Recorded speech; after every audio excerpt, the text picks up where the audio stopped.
Mwanamume mmoja mwenye umri wa miaka 54 anauguza majeraha mabaya baada ya kudaiwa kukatwa mkono na treni katika kijiji cha Lugari Station C, kaunti ndogo ya Lugari. Joseph Amunya Otieno na kina cha taarifa hiyo. Kulingana na Hilary Kipkoriri ambaye ni afisa wa ulinzi katika kituo cha gari moshi cha Lugari Station, akiwa na wenzake walipokuwa wakipiga doria kwenye reli hiyo saa 7 usiku, alimpata mwasiriwa David Kisiangani Sirengo akiwa amekatwa mkono na treni. At around saa 4 usiku, ilikuwa saa 4:37, gari ya moshi ilitoka upande wa Webuye inaelekea Eldoret. At that time kulikuwa na mtu alikuwa amelala kando ya reli anajulikana kama Kisiangani. So reli ikawa, hiyo train ikawa imempita na mkono ikamkata. So at around saa 7 usiku tukiwa tuna patrol, tukapatana na huyo mtu. Sisi tulikuwa tunapiga patrol, tukapatana naye kwa njia hapo. Analia mkono imekatika. Mkono ilikuwa imekatika complete. Sasa mkono ilikuwa kando ya reli, mtu mwenyewe ako kando ya forest.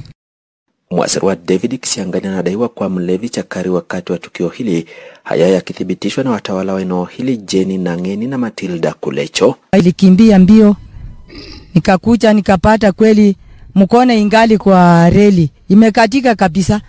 Hiyo mzee alikuwa vibaya sana, hata kusimama tamu ilikuwa imetoka kabisa, imeisha. Hiyo kukimbia huko nikapata jamaa ambaye ni jirani yangu anaitwa David Sirengo Kisiangani. Ako pale mkono nusu. Alikuwa mlevi na alikuwa amelala katika njia ya reli. Reli ilipopita saa 4 alikanyagwa. Tulipata hapo chupa na chupa ya pombe. Alikuwa mlevi sana chakari, hata tukijaribu kumuongelesha hakuwa anaongea.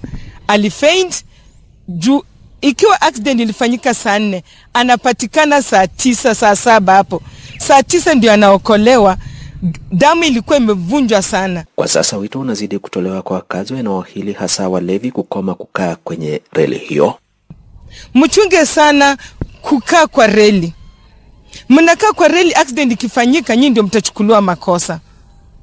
Watu wa Lugari, especially walevi. So as we are talking right now, mtu mwenyewe ako huko anapokea matibabu Webuye.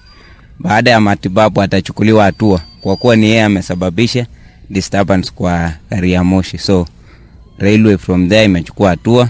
So sisi kama wakaaji ama wachungaji wa railway tunahimiza tu wakaaji tuepukane na hii maneno ya kukaa karibu na reli. Juu reli iko na sheria zake, ukipatikana utachukuliwa hatua. So nawahimiza tu watu wa Lugari, haswa watu wenye wanaishi karibu na reli, tufuatilie na tuzingatie sheria za railway. Joseph Amunya Otieno, West TV Lugari, kaunti ya Kakamega.